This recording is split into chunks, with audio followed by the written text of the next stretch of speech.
Hello guys, live tayo saglit dito sa ating page.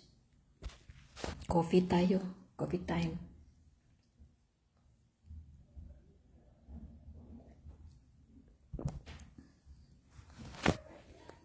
Natutuwa ako sa sa Christmas light. Tingnan mo yung Christmas light natin. Hindi pa tapos yan eh.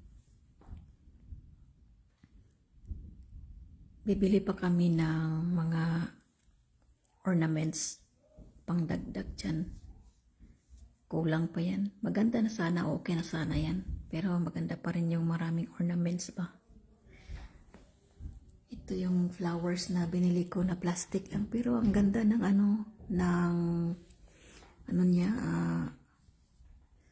kulay. May puti. Yung roses natin. Mahilig ba kayo sa flowers, guys? Ako mahilig ako sa flowers. Kahit ganito lang, natutuwa na ako. Diba? Ito yung natin, kain tayo ng apple. Saka mandarin. Vitamin C. Kailangan natin ng vitamin C araw-araw. Kaya bumili kami ng ng vitamin C na candy. Isa lang bawat araw. Lalo na ngayon, taglamig. Malamig. Kailangan natin ng vitamin C. Parang lilipat lang sa taas Tingnan mo sa taas, binababa nila yung mga gamit nila, yung washing, or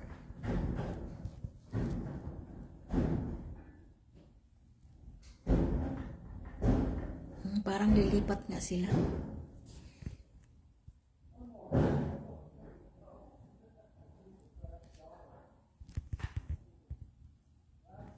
Ang unang binaba nila yung washing at saka dryer.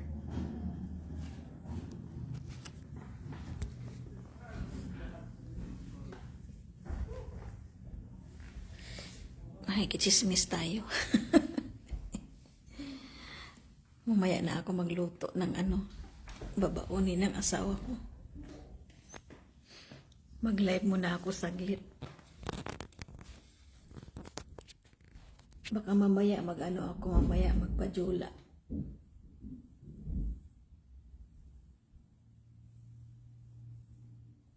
Kapag nagla-live kasi ako, tulog na yung mga tao eh. Gaya niyan, mga alauna na ng gabi dyan. Pero kahit sa ang ibang bansa naman, may mga gising pa naman eh. Busy lang.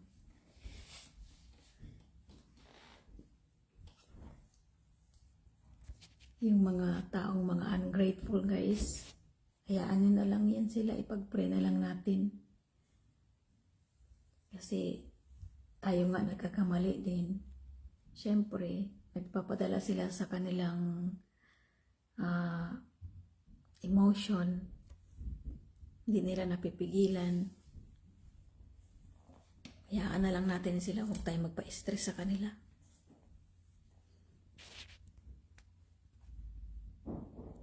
Ganun talaga ang buhay. Wala tayong magagawa. Kailangan natin silang patawarin, hayaan na lang. Bahala na si Lord sa kanila. Mga taong walang respeto. Ginawa nila yan eh. Alam naman nila yan. Siguro minsan sa maling desisyon. Ganun talaga. Kasi may nakita akong post doon na pag dumating ang panahon na yumaman ka na, nasa taas ka na, babalikan mo ba, gagantihan mo ba yung mga umapi sa'yo? Para sa akin, hindi na. Kasi, opinion ko lang yun ha. Okay, hindi ko sila nakakalimutan, pero kaya mong patawarin, hindi mo nakakalimutan. Kasi kung gagantihan mo yun, parang same ka na din sa kanila. Wala ka rin pinagbago. Gawin mo na lang, hayaan mo na lang sila. Kasi lahat naman tayo nagkakamali. Desisyon nila yun na maging masama. Nagpadala sila sa kanilang mataas na pride. Dapat hindi tayo ganyan. Huwag tayong tumulad sa kanila. Huwag natin silang gantihan. Kasi baka babalik yan sa atin kung gagantihan natin sila.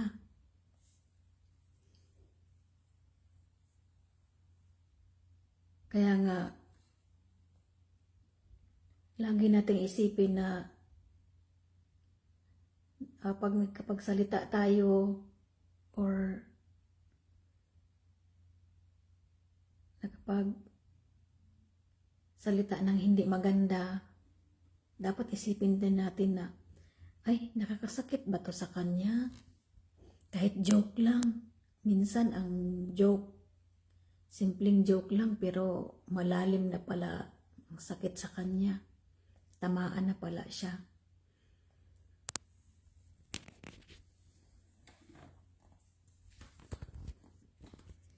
Kaya lagi natin isipin na be grounded. Kasi minsan yung iba nagbibiro sa atin pero masakit na pala, nasaktan na pala tayo. Kaya bawat salita natin ating iisipin kung nakakasakit ba ito sa kapwa or hindi. Be nice, be respectful to others. Ayon nga sa kasabihan na kung ayaw mong gawin sa'yo, huwag mong gawin sa iba. Ganon lang yun.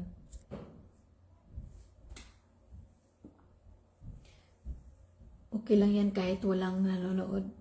Basta mag-live ako. Nagpakita lang ako sa camera. Rules kasi ni Mamita yan na magpakita 3 times a week magpapakita ka. Pera na lang yung wala talaga, yung ayaw magpakita. Okay lang yung desisyon nila yun. Kanya-kanya tayo. Pero kung mukha mo naman ang binablog mo, kailangan natin gawin yun. Malapit na Christmas, guys. Pero para sa akin, araw-araw Christmas. Be happy. Be happy lang palagi. Alas 10 na dito ng umaga. Good morning, everyone. Good morning.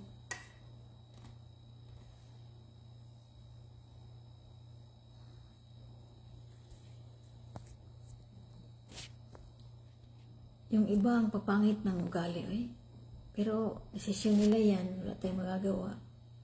Nagminaldi tayo, taas ng pride. Hayaan na lang natin yan sila. Basta kung nakikita mong mali, bahala nang magalit, sabihin mo talaga in a nice way. If you see them doing wrong, you have to tell them, you have to teach them or things as reminders. You have to remind her that they're doing wrong or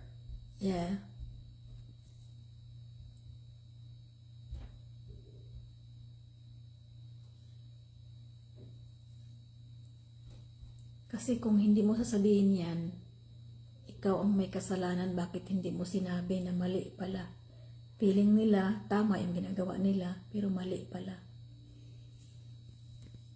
Gagawin mo lang yung part mo. Bahala na magalit, hayaan mo lang magalit. Basta ikaw nagpapaalala bilang concern. Mas maganda na yung pinapaalalahanan mo. Bahala na magalit, okay lang yan. Pero kung sinasadya talaga na gawin nila yon, hayaan mo na lang. Desisyon nila yon, problema nila yon. So wala tayong magagawa dyan.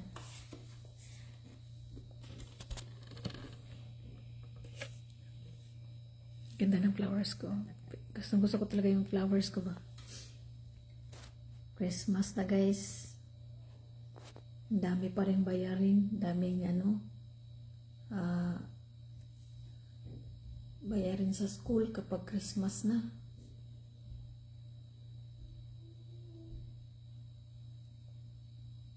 Natulog na ako ng maaga. Kasi napapansin ko, alas 4 na ako lagi natutulog. Tapos 7 hours lang yung tulog ko. Kaya kailangan ko ng 8 hours araw-araw. Para naman na hindi tayo magkasakit niyan. Kung content creator ka, kailangan talagang gawin lahat ng makakaya mo. Mag-engage, mag-iwan ng bakas. Kasi yan na yung pinaka-flyers mo ay pinapakalat mo sa ibang tao na this is my business. Kaya ka nag-comment sa iba para makita nila. Babalikan ka din nila niyan. Balang araw. Kung hindi ka naman nila babalikan, kung hindi na nakita sa dami ng mga nag-comment, may ibang tao naman ang babalik dyan na mas marami pa. Kaya tuloy lang, never give up. Mulan man at umaraw, madilim man ang panahon, tuloy lang. Never give up, keep going towards your goal. Ang nag-stop, talo ka na. Yung mga nag-stop, anak ko, yan na yung talo ka na. Kasi nag-give up ka na. Ang taong hindi sumusuko, yan ang laging nananalo. Kaya kailangan huwag tayong sumuko sa buhay, huwag tayong sumuko sa lahat ng aspeto ng buhay, kahit ano pa man ang pinagdadaanan natin. Tuloy lang. Huwag kang sumuko. Ang iba nga, mas marami pang pinagdadaanan kaysa sa atin kung sa totoo lang. Pero ang atin, mild lang yan ang mga problema natin, pero naghuhurimentado na tayo. Dapat, lang yan, chill ka lang. Huwag mo isipin masyado yung problema, hayaan mong problema ang mamroblema sa iyo. Kung hindi malutas, huwag nang problemahin. I-ask mo sa God, ibigay mo sa Lord lahat. Kung pwede namang lutasin, edi lulutasin. Kung hindi na, huwag na. Hayaan mo na ang panahon at ang pagkakataon ang gagawa nun. Kasi minsan gusto natin may kaagad sa problema, solusyon. Minsan ang dami-dami na nating salita, ang dami ng explanation, hindi pa na make sure kung ano ba talaga ang katotohanan. Dami na nating opinion. Hindi pa nga na inuuna natin yung emotion natin na dadala tayo, lalo na nagkakaedad.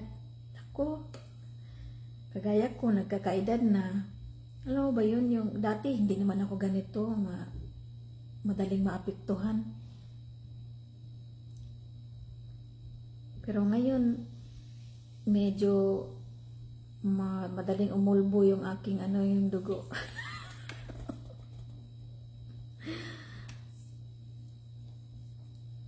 Kaya, patience lang, konting tiis. Malalim na pangunawa sa mga taong mapang-api. Hayaan mo yan sila, mga nang-aapi. Mapanglait, bullying. Yan, ganyan sila, hindi yan,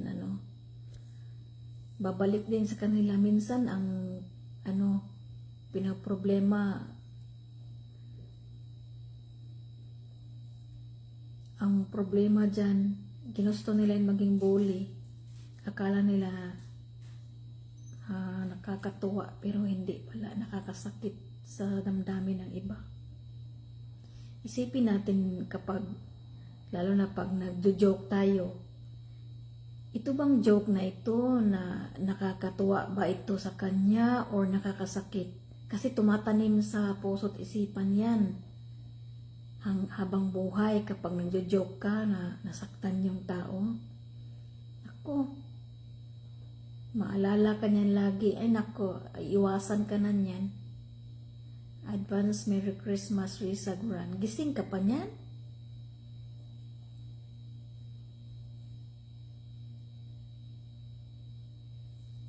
Alas 10 na dito eh. Siguro mga alauna na dyan. 1:15 dyan.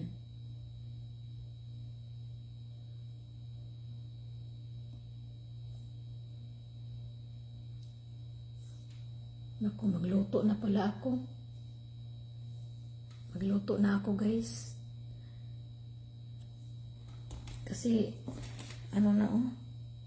Lutuan ko na yung breakfast yung asawa ko. Ito lang, yun lang muna guys. Be good lang tayo. Babay na muna. Good night na sa inyo dyan. Good morning dito sa Arizona, USA. Mamaya magpa-jola ako. 1 a.m. na nga, oh. 16. Oh, 1 a.m. na. Sige na, babay na. Tulog na muna kayo dyan, ay.